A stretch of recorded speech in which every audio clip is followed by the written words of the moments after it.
Welcome, everybody, to Shared Value Conversations this afternoon or this morning, depending on where you are in the world.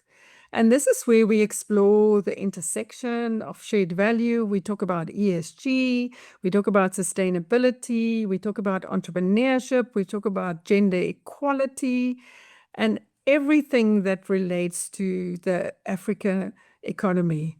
And this is more than just a discussion. For us, Shared Value Conversations is a movement and what we're trying to do is to redefine the future of business on our continent. And we want to bring to you, our audiences, thought-provoking conversations with leadership, like we're going to do today. We speak to sustainability experts, we speak to innovative entrepreneurs, and we try to uncover real-world challenges. Speaking to the established leaders and the young leaders as well, and talk about those transformative opportunities that we can highlight, that can shape the sustainability of Africa's future. So what is our mission? We want to inspire. We want to get people to take action. We want to foster collaboration, and we want to empower businesses to integrate shared value into their strategies, proving that purpose and profit really goes hand in hand. But this afternoon, I'm very excited because I'm not just introducing a colleague of mine, but I'm introducing somebody that is playing such an important role in our world. Because for me, when I think about it from a shared value perspective, one of our focus areas is about empowering women.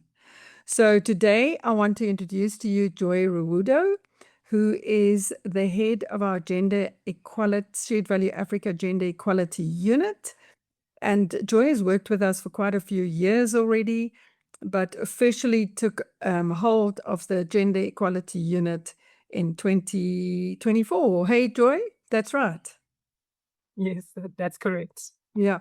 So I want to ask Joy to start off. Joy, I'm going to let you do the introductions. Tell our audience a little bit about yourself, where you live, where you grew up a little bit. That would be quite nice. And then what does the Ruwodo family look like, and how does Joy handle all of this with the work as well? Over to you. Thank you. Thank you so much, Tiki. So it's really a pleasure to be here having this conversation. Just in terms of introduction, my name is Joy Ruwodo, as you have said. I am born and bred Zimbabwean. I went to a school here in Harare in Zimbabwe called Eaglesville, which was formerly known as Bottershof. So I actually, interestingly, in Harare, had to do Afrikaans in high school. I then went to university in South Africa, went to Rhodes, and while my parents thought they were sending me out to get an education, I also found my soulmate, my husband, Owen, because we met there at Rhodes. We have been married for now, we got married in 2001, so it feels like it's been a lifetime already. And we have 3 children. Our eldest girl is 23 this year, and then the twins are 20. And they're all very, this work that we are doing in terms of gender equality, they are such a woke generation, these children of mine. And I think this generation in general, such woke children. And so it's interesting, we have conversations in the home, for instance, if I do something like ask my son to take out the rubbish, the bin, the girls will say, look, why is it a gendered responsibility? It should be equally for girls as it is for boys. So that's the household I live in. And yeah, that's a bit about me, Tiki. It's really, really great. It's great, I think, living amongst the woke generation, as you call them as well, which I think is really true when you look at the young people across the Africa continent. And I guess for me, Joy, the next question is, why gender equality? Why did you choose to take that journey? And me knowing your background with the End Fund, how did it morph, or how did it move into gender equality? So that's a really interesting question. And it's a question that I paused to ask myself for a while. And what I've come to understand is that my passion is around doing work that leaves a legacy that goes well beyond me. And mostly what I want to be engaged in is work that addresses all forms of inequity. So if you look at the fact that my background is actually from the health space, looking at global health, the issue there was inequitable access to health. Then when you look at gender, it's the same thing. I'm trying to address issues of inequity. So I think I, I feel like I have a voice and potentially a big voice. And I feel like God gave me that voice so that I can use it to advocate for those who need advocacy. Yeah, I have to commend you on that, Joy, because I think you do have a strong voice. I've always admired how you can take the room and make it your own. Seeing you in action, at some of our events. But next, I want to ask you. For me personally, because I've sort of walked alongside you, it's been such a powerful journey watching the gender equality unit evolve, in the last year. And since its inception in 2020, no, 2020, we started with It's Not Okay. And we only really introduced a gender equality unit in 2024. But when you look back over the past year, or even in the times that you've been part of the shared value community on the Africa continent, what stands out for you as the biggest sort of, that moment of impact, or that moment maybe of when Joy felt that she's on the right path? And how do you see that growing, across the continent, and Joy growing into that from your perspective? Hmm. You know, I think this question is really it's good that we're having this conversation because it's not often that we stop or pause to reflect. So even as I was thinking about the conversation that we'll be having today, it gave me that opportunity to really reflect and look back. And I know we wanted to discuss maybe one thing that stands out, but I feel like there's so many things that stand out in the journey. And it's so weird to think it's actually been a short journey from the time that we officially launched the Gender Equality Unit. But the reality is that this is a journey that we've been walking since 2020. And when I look at our work, I think it's not just about the visibility of the work. It's actually also the depth of the conversations that we are starting to have and lead across the continent. So in thinking about, the big moments and how I see us growing across the continent, even in the year ahead, I'd say there are a few defining moments. And one of them to me was the fact that we were able to host the CEO Connect Forum with a gender focus in the Johannesburg Stock Exchange. And I say that because the conversation of gender inequality, the conversation of inequity around gender is not a conversation that has really been had, amongst CEOs and in the private sector to that extent. So to me, it was really powerful to see leaders, the people who shape business culture, leaning into these conversations and doing so with honesty and accountability. And I think what I love most, we're talking about growth on the continent. What I love most is that this wasn't just a South Africa moment.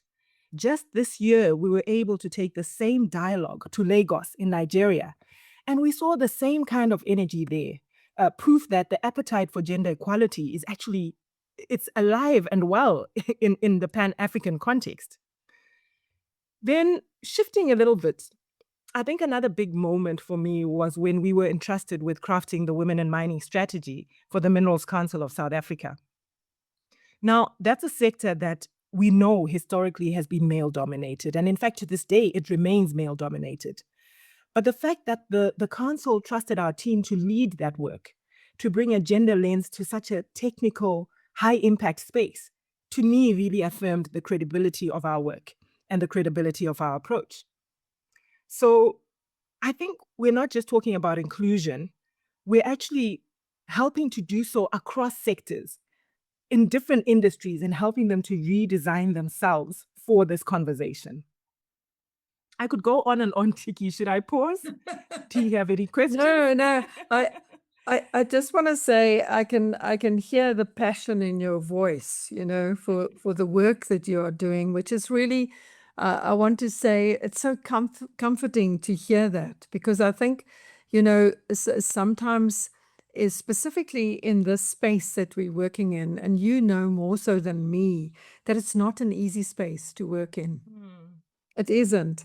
And sometimes, the door gets shut before it even gets opened, from that Yes. perspective. But I do want to say that I think you're 100% right that, the being part of the Women in Mining strategy, and what happened in Nigeria, and the CEO Connect conversation that we had at the JSE, which is, Mm. when you look at it, the center of business.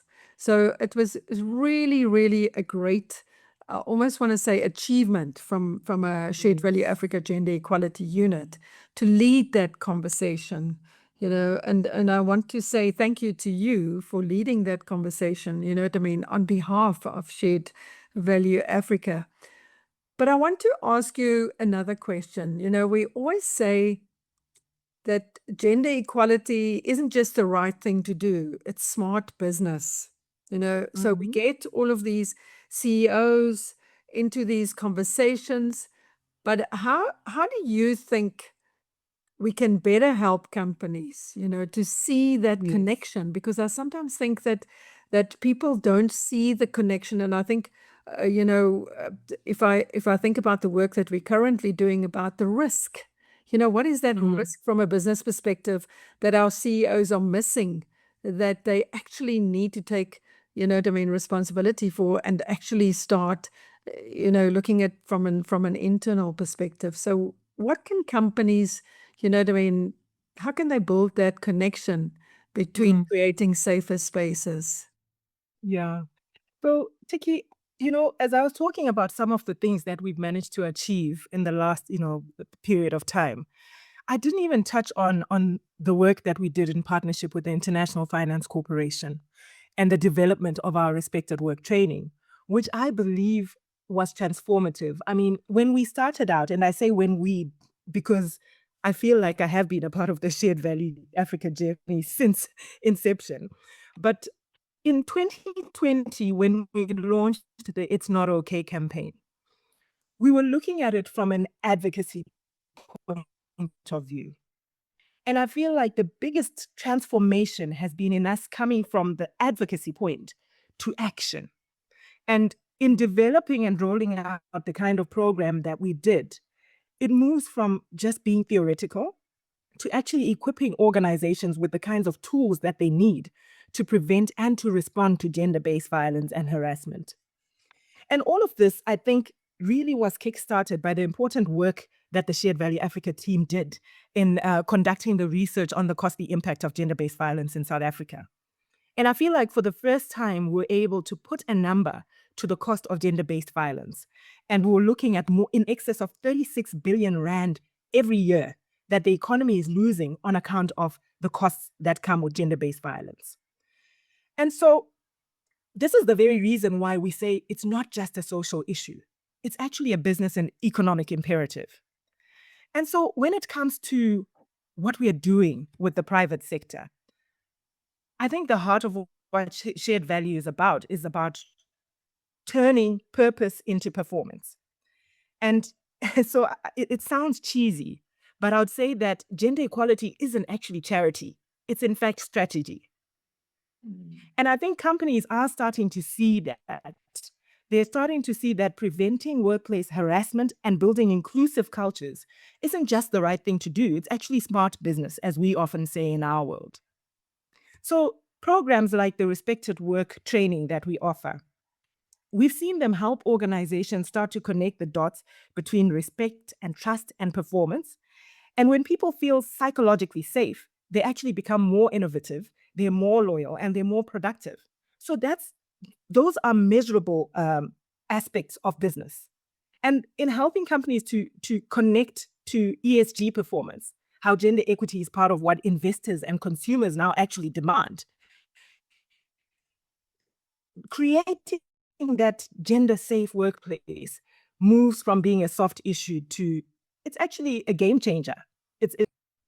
So I think those are some of the things that I would say, to us, it's been powerful to see companies moving beyond talk and starting to actually develop gender responsive policies and establishing reporting mechanisms and starting to embed equality into how they measure success.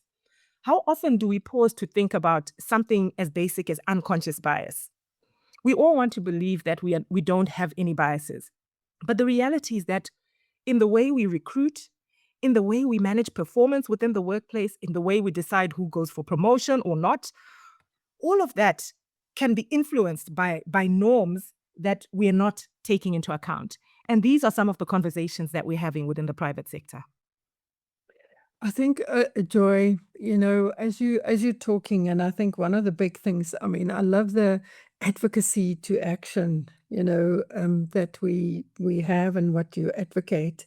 And I also want to say is that we've got no idea. I sometimes think we are ill-equipped to recognize our own unconscious bias. And I think it's something that one come across, and I'm sure you do because you do quite a lot of training, from the gender equality perspective and with the IFC respected work perspective. But I want you to tell us a little bit about the G20 event, on positive masculinity, because we're seeing, there's inevitably always a shift because people are saying, what about the boys?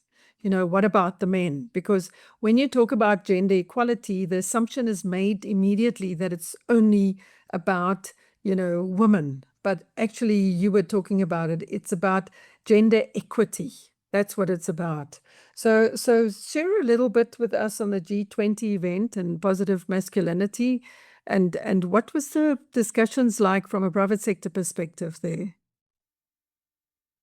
Now, that's an interesting question. And I think the whole idea of positive masculinity is something that I think, and in fact, Tiki, you'll remember that we had the African Universities Gender Equality Forum recently, which is one of the events that we have we try to do it quarterly, but we tend to do it twice a year at the very least. And it's engaging students, university students, around issues of gender equality on campuses. And as we were having these conversations, something that kept coming up was the issue of men starting to feel as though when we discuss gender based violence, they are always viewed as the perpetrator. And the reality is that anyone can be a victim, anyone can be a perpetrator. But statistics show that by and large, more males are the perpetrators. And so that's where the conversation of positive masculinity comes about. How we can start to have conversations around men being allies and the kinds of behaviors that we expect men to have within the private sector and within community at large. And so it was very interesting to see the G20 being hosted at the G20 private sector activation event being hosted under the theme of positive masculinity. And it was interesting because within the room, I would say there was still probably 60% female and about 40% male, but it was refreshing to see that men were equally engaged and contributing to this conversation and also coming up with suggestions and recommendations around how they can start to rally amongst themselves. I mean, a typical example that was shared was how the role of bystanders and the importance of the role of bystanders. That if one is a man and they're in a room where conversations are being had by other men, which are not appropriate or which lead to possible instances of gender-based violence or harassment, that they must speak up and they must try and shift the conversation into a direction that is more positive. So it was really, really encouraging to be part of such conversations. And as you know, Tiki, we were given the role that I had to actually be one of the program directors. So that put a little bit more of a I suppose, a lens for us to see this through. Yeah, I just want to say you downplaying that a little bit because I mean, I think Joy was quite pivotal to all of this, to the G20 event, as only our Joy can, running these type of events like in such a, I mean, professional way as well, and just being taking, as I said earlier on, control of the room. And I think, Joy, what you're saying from a bystander and a positive masculinity perspective. And I guess me being an activist sometimes gives me a bit more license to say sort of things off the cuff. But I think that there's just so much work still to be done from a gender equality and a gender-based violence and femicide prevention perspective, specifically in South Africa and globally as well. I don't know if you agree with that. Absolutely. I couldn't agree more. But I mean, when it comes to South Africa, the urgency is even more vital at the moment because we are the GBV capital of the world. And in terms of femicide, our rates are 5 times more than the rest of the world. So it's such a conversation that we can't take lightly. And, we're talking about how men, and in terms of their role in positive masculinity, how that will help with men being allies. But I also would want to bring it back to the basics, our parenting and the role of parents in nurturing young men and women that will be contributing to society and managing aspects of society that have become such grave ills. Yeah. I think, Joy, can you hear me? Yes, I can, Tiki. Oh, yeah, I was just going to say you're 100% right because we often, in our internal discussions that we have, talk about parenting because as a parent, you have the biggest influence over your children. And we often talk about the fact is that society has taught us, as you mentioned earlier on with your kids saying, who's taking out the trash, is that as mothers, I think from a societal perspective and even from a cultural perspective, we tend to almost want to keep the girls in the kitchen and favor the boys to do the difficult work. That's what I sometimes feel. But I want to ask you, Joy, when you look ahead, because you mentioned Nigeria, opening the door in Nigeria and having the conversation on gender equality, is that as we take the gender equality unit's work into more African countries, now that we've launched Ghana on the 3rd of October, and we're going into Malawi in November, what is it that excites you most, and what challenges do you think we still need to tackle to move that needle? Because it's all about workplace, as you've said so rightfully, workplace equality and safety. So what are your thoughts on moving into the rest of Africa? Do you think it's exciting? Do you think it's going to be quite hard? What are your thoughts on that? So realistically, it's not going to be without its challenges. But what excites me most is the possibility of us owning the equality narrative on the African continent. And I think we're already taking our small steps towards that. Tiki, you were talking about, the recent launch in Ghana. I spoke earlier on about the fact that we're already having these conversations in Lagos, in Nigeria. And even as we think of Kenya, we're doing quite a bit of work in Kenya. And at the moment, we've had the immense privilege of actually doing work to quantify the cost of gender-based violence on the Kenyan private sector.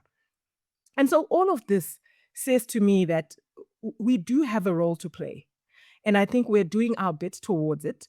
For too long, gender programs were important. And even when you look at the frameworks that have to do with gender equality, most of those frameworks were designed elsewhere and then brought to apply here. And I think the biggest advantage and opportunity that we have is the chance to localize the solutions and the mechanisms to address the issue of gender-based violence and harassment and promoting gender equality on the continent. We are creating solutions that are rooted in our own context, using our own data, and also knowing our own lived realities. So that's what excites me most, that we're actually building a truly African ecosystem, one that helps to connect the private sector, policymakers, civil society, and academia. And I say that because we're doing work with and through all of those ecosystems. And I think that's the sweet spot where sustainable change starts to happen. I'll talk a little bit, Tiki, about a project that we are currently working on, which we call Gracie. and that is the Gender Responsive Accountability Compliance Index. And this is something that we're using, which we believe is going to help organizations to uncover issues of, for instance, systemic bias, to be able to proactively identify risk factors within the workplace. And so I think it's going to help companies see through a gender lens aspects that lend themselves to risk for women and other disadvantaged members of society. And I want to give a practical example, because often when we're talking about risks, gender sensitive risks within workplaces, I think we don't quite grasp it. And so an example that I'd like to share is one where formerly I was in the oil sector. And this is actually a South African example, I just won't mention names, but a particular oil company suddenly came onto the market and was able to thrive beyond what the rest of the big five was doing at that point. And when it was researched, we then came to understand that the main reason why their sales on the retail front were growing as dramatically as they were was because they had identified an area of risk for women. And so all of their service stations were very well lit up. And so by default, whether women were thinking of it or not, they gravitated towards those service stations because they were just better lit.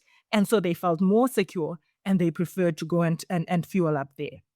So it's small issues like that that we don't recognize that risk can actually impact, gender risk can actually impact your bottom line. So I think we're helping companies to start to see this, and we can only continue to go forward and hope to sustain the momentum. We have to make sure that gender equality doesn't stay a campaign. And this is something that Tiki, you and I often talk about, that in March, everyone is rallying around International Women's Month. And then in August in South Africa, everyone is rallying around South African Women's Month. And just now, down the road in December, everyone is rallying around 16 days of activism. But these issues are issues that affect us year long. So in the same way that we say make every day a Mandela Day, I would like companies and individuals to be conscientized to the fact that gender inequality is something that affects us every single day. And so we need to, when we think of the private sector, start shifting from doing this work to tick a box and just putting together policies that live in shelves, but they don't translate to the lived reality of women in the workforce. So I'm going to pause there and hear if you have any thoughts or questions. So Joy, I want to say thank you for that great example, but I am right with you,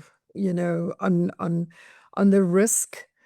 I think that sometimes companies need to really stop sticking the boxes, because it's about more than that. And I think that when we look at it, is that people really grow and thrive, and it doesn't matter which gender you are, if you're from the LGBTQIA plus community or if you're male or female, we grow and we thrive in safe spaces where we feel safe as individuals. That is really what it is about.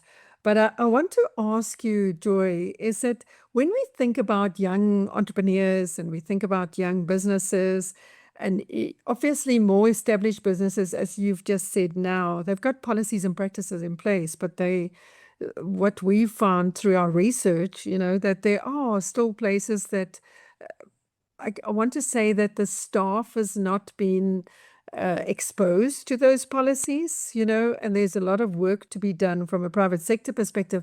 But what can we say to young entrepreneurs and young businesses from a gender equality perspective? Because I just quickly want to give you this example. A young man came up on one of our African entrepreneurship forums and said, "Oh, they put out an ad for somebody to come and work at their organization, and they specifically asked for women, and no women responded." So I don't know if it was the language that they used or what it was, but I wanted to say, what tip can you give entrepreneurs and young businesses? Because we do want, what I mean, from a gender equity perspective, is to try and ensure that everybody gets a fair chance. You're quite right. And I think, the flaw is also on the part of organizations that work in this space. Because I think we often are looking at the big multinationals and the larger organizations, but we really do need to be deepening our engagement with even the young entrepreneurs, because really they become tomorrow's multinationals. They become the large organizations in the future. And I think what I would say is that the North Star is to create workplaces and societies where everyone, regardless of gender, feels safe, feels valued, and that they're empowered to thrive. And so, even in the way that we put together our policies in the workplace, whether it's a large or a small organizations, I think we need to be paying mind to the fact that for as long as, maybe let me backtrack a little bit, Tiki, because when we're doing the training around workplace violence and harassment, one of the things that we often talk about is that it's not about how the perpetrator feels or thinks about the act that they've committed. It's about how the person on the receiving end has received it, how the victim has received it. And so, in saying that, I want to say we need to all pause and think about how our actions, our policies, the structures within our workplaces are being received. Because that is what will determine whether we're creating workplaces where everyone will feel able to thrive. Yeah, really, really well said. I love the North Star, regardless of gender, we need to feel valued and we need to feel safe. I don't want to put you on the spot, but I do want to ask you this question. And I think you can speak from experience because you've been working in this space for a while now. Senior leadership, you know,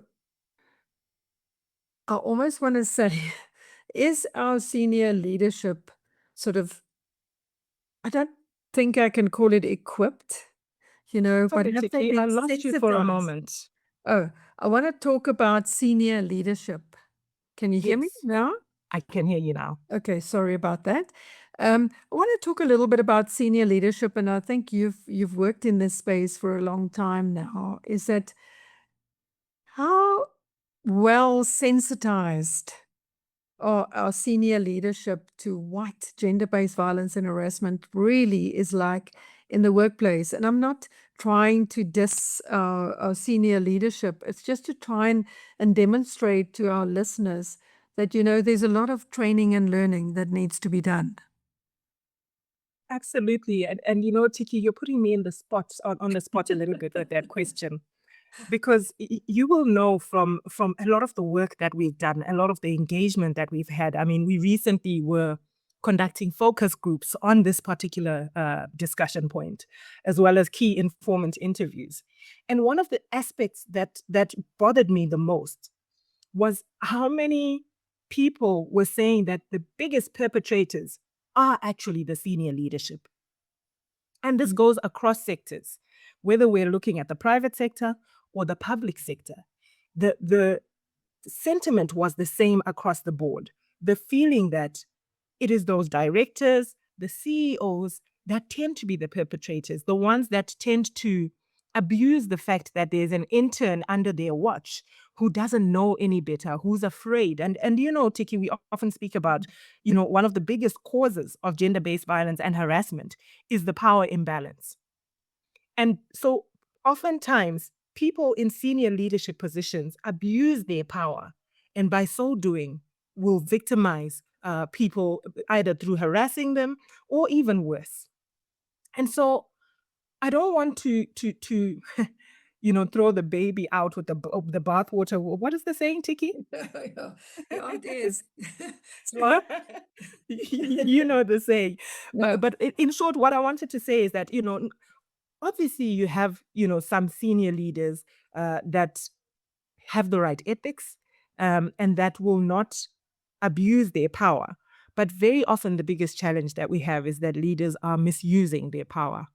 yeah, yeah. I think, Joy, what you're saying, me, I agree with everything that you're saying because I think, we've seen it, we've heard it from cases about bullying, about Mm. seniors actually, taking their power and, as you're saying, abusing it with interns. So I want to say to you, I really, really enjoyed our conversation this afternoon. But we're starting to run out of time. But I want to ask you, if looking through, I almost want to say, is it an hourglass? Yes, it is an hourglass, hey? That one normally look through, or a lens. If you have to look through a lens, I mean, and we look at gender equality in general from a global perspective and from a continental perspective, and we look at gender-based violence and harassment at work, and us as Shared Value Africa Gender Equality Unit, and you in your leadership role, wanting to sort of create more awareness, wanting, as you said, organizations to take action, rather than ticking boxes. What do you think, in your view, will create this shift from an awareness perspective? If we, and I know it's not an easy question to ask, but Mm. what is it that we need to make leadership understand, or make society understand, or make people understand, that can make a difference? Oh, and that's a really hard question, Tiki. I'm pondering about it, and we have the issue of when we look at the different forms of violence and harassment. One of the categories of those is violence through race, ethnic, and social origin harassment. And so, what that speaks to is that very often, and I think particularly on our colorful continent, our colorful country, is that oftentimes the behaviors that are abusive are coming from how we've been socialized, things that have been normalized. And that could be either on account of our races, it could be our religions, it could be our ethnicity. There's so many reasons why certain things have been normalized over time that we really need to be reconsidering. And this is where I really love our advocacy campaign, the It's Not Okay campaign, because it's speaking to exactly that. Looking through the lens of, yes, it might have been acceptable before that, an intern would be abused by their boss, but we have to look at it and say, is it okay? And challenge some of the ways that we have become, or the ways we have been. And, with our African heritage, I wanted to say, I can't remember what we were discussing earlier on when I thought about the issue of our children, and how there was a time when it didn't matter who your parents were. If someone saw you out of line from within the community and they were an elder, they had the right to reprimand you and address you for whatever you were doing that was offsides. And I feel like we've lost quite a lot of that. And this is where I speak about that issue of the role of a bystander. I think it's really important that we start to call people out, call behaviors out for what they are. You spoke about the G20 event earlier on, Tiki.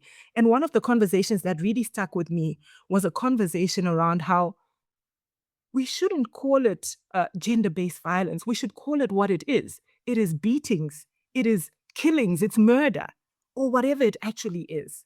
And so I think the aspect of us calling one another out is one of the things we really need to consider. For us at the Shared Value Africa Gender Equality Unit, at the end of the day, our work is about turning commitment into action, and then action into measurable change. And so for me, if just one organization moves from we're doing this because we have to do this to we actually want to do this because it matters to us and it's important, that's when I think we can say we've sparked transformation. Joy, that's exactly, I want to say thank you to you for this discussion this afternoon. I want to say that you've definitely inspired me, because I agree with you. We need to call people out, because if we're calling it gender-based violence and harassment, people sometimes think it's only about physical abuse, but it's about so much more than that. Mm. And I think that that this conversation today, we should have another one, I think, another follow-up one. And I think doing that, I want to ask our listeners if they want to talk about anything, because Joy is also going to just share with you, she is going to run a gender equality unit podcast as well. So if you want Joy to discuss anything that you feel fits into that space of our gender equality unit, please send us an email or send us a message on Shared Value Africa on LinkedIn, so that we can honor your requests from that perspective. So Joy, before I close off, I just want to say one inspirational quote from you or note from you on what can we do, as I almost want to say from a Africa perspective, as a collective, to try and shift the dial on gender-based violence and harassment. Oh, that's a challenge. But I think, we've seen quite a lot of cross-sector collaboration in recent times. And I think one of the things that I would want to part with is to say that we all need to have an openness to learning, to unlearning, because there's a lot that we have learned over time that we need to unlearn and then relearn and rebuild. So that's where I'd end. I absolutely love that, because I think, Joy, you've just said it. So an openness to learning and then unlearning, because society have taught us so many of these things, that it became, as you said earlier on, it became the norm. So with that, I want to say thank you so much, Joy, for sharing this short time with us. And hopefully people are going to tune in. I want to ask you to please, once the shared value conversations start from a gender equality unit, to please support that as well. And I thank you all for tuning into Shared Value Conversations this afternoon. I hope that you've enjoyed this episode. And if you want to, please subscribe or leave a review once you've subscribed, and join the conversation on our social media platform, and follow us on Shared Value Africa to see when this particular conversation is going to get posted, and when the next one from a Shared Value Gender Equality Unit is going to happen. So let's continue to challenge the status quo.